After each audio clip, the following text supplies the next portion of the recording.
Good morning मेरे बच्चों, कैसे हैं आप सब। मैं शिव सर अपने JS एकेडमी ऑफ सोनभद्र में आप लोगों का स्वागत करता हूं। जैसा कि आप लोगों को पता है कि मैं आप लोगों को इस टाइम क्लास 10th का फिजिक्स पढ़ा रहा हूं और फिजिक्स में हम लोग इस समय लाइट पढ़ रहे हैं।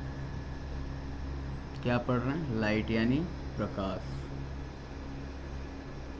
और जो आपके बोर्ड एग्ज़ाम में काफ़ी आपको हेल्पफुल भी होगा। जैसा कि आप लोगों को पता है बच्चों, हम लोगों ने रिफ्लेक्शन ऑफ लाइट पढ़ लिया, उससे बनने वाले क्वेश्चंस पढ़ लिए और हम लोगों ने दूसरा उसी में टॉपिक उठाया था डेविएशन ऑफ एंगल यानी विचलन कोण। क्या आप हम लोग पढ़ रहे हैं इस समय? एंगल ऑफ डेविएशन यानी विचलन कोण पढ़ रहे हैं बच्चों ना। तो मेरे प्यारे बच्चों, जैसे कि आप लोगों को पता है कि विचलन कोण से रिलेटेड जो फार्मूले होते हैं उसको मैंने इससे पहले वाले वीडियो में आप लोगों को फॉर्मेशन यानी उसका निर्माण करके दिखाया था। क्या होता है फार्मूला? हम लोगों ने जाना था। अच्छा, विचलन कोण को हम लोग इस सिंबल से रिप्रेजेंट करते हैं।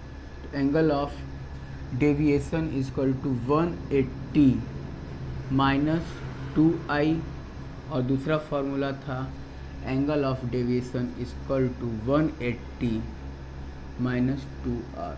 अच्छा मेरे प्यारे बच्चों, जैसा कि आप लोगों को पता है कि आप लोगों के बुक में एक फार्मूला ये मिलता है कि angle of deviation is equal to 180 minus 2 theta.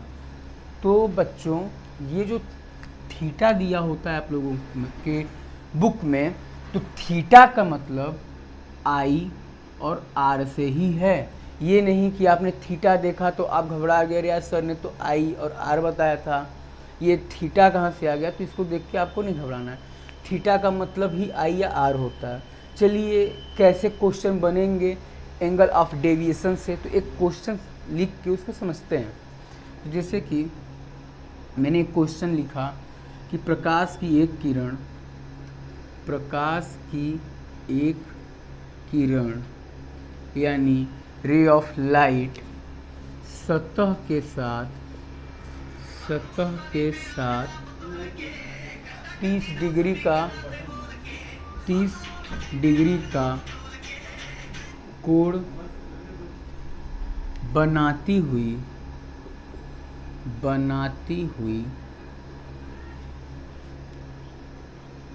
टकराती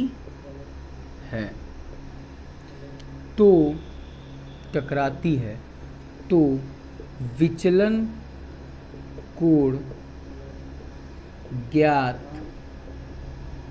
कीजिए। Is that clear my child? तो अब इस क्वेश्चन को हम लोग कैसे करें? इस क्वेश्चन को करने के लिए हम लोग चलिए करते हैं। तो मेरे प्यारे बच्चों, चलिए डायग्राम के थ्रू इस क्वेश्चन को हम लोग समझते हैं।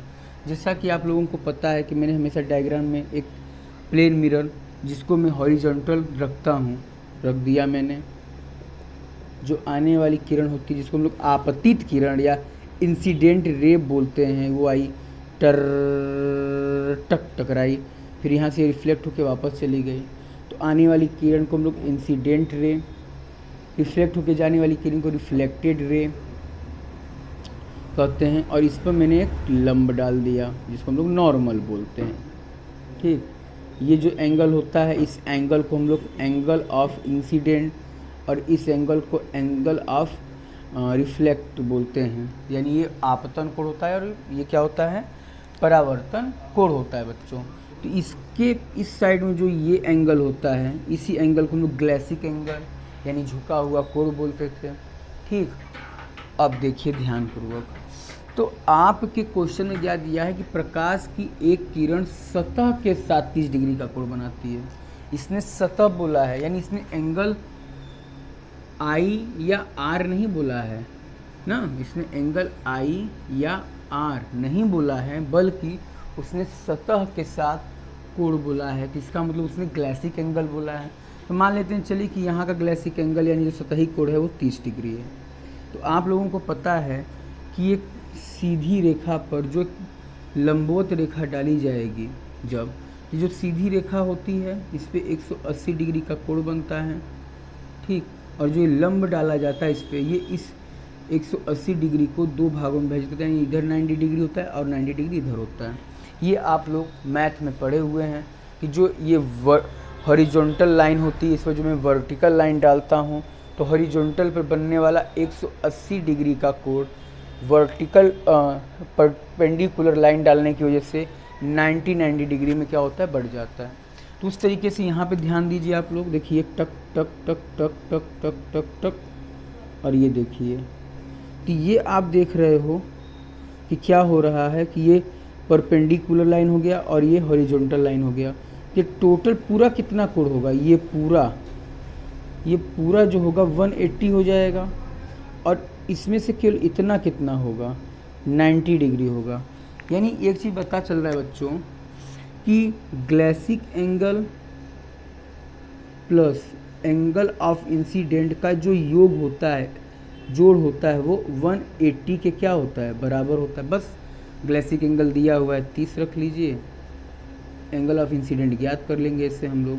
ये पॉजिटिव इधर आएगा तो नेगेटिव हो जाएगा, 180 माइनस 30, तो ये हो जाएगा आप लोगों का कितना, 150, ठीक। ये हो गया। अब हम लोग फार्मूला उठा लेते हैं, हम लोगों को निकालना है ना विचलन कोण। क्या निकालना है, एंगल ऑफ डेविएशन निकालना है। तो angle of deviation equal to 180 minus, अब आई आपको ज्ञात हो गया, यहाँ पे क्या हो जाएगा आप लोगों का, सॉरी एक मिनट बच्चा, सॉरी, यहाँ पे 90 होगा बेटा। क्या होगा यहाँ पे, 90 होगा, क्योंकि ये टोटल 180 है ना, तो केवल इतना तो 90 होगा, ठीक। तो अब इधर ये आएगा तो ये पॉजिटिव था, इधर आएगा तो नेगेटिव हो जाएगा, और 90 में से 30 गया तो ये कितना हो जाएगा, 60 हो जाएगा, ठीक बेटा। चलिए आगे बढ़ते हैं ध्यानपूर्वक। मैंने टोटल ले लिया, तो पूरा यहाँ से लेके यहाँ तक का, जो कि केवल हमको इतना लेना था। तो भैया ये पूरा का पूरा 180 है, इसका आधा 90 ही न होगा तो 90, ठीक, ओके, समझ में आ गया होगा आप लोगों को। और angle of deviation equal to 180 minus 2i, i कितना दिया है हुआ है आप लोगों का, 60 दिया हुआ है। तो हम लोग लिख लेंगे 180 माइनस 2 इंटू आई 60 है तो 60, तो हो जाएगा 180 माइनस 60 दूना 120 यानी 120। तो आप लोगों का एंगल ऑफ डेविएशन कितना आ गया, 180 में से सब्सट्रैक्ट करिए 120, या तो कितना आ जाएगा आप लोगों का, 60 आ जाएगा। तो यानी इसका आंसर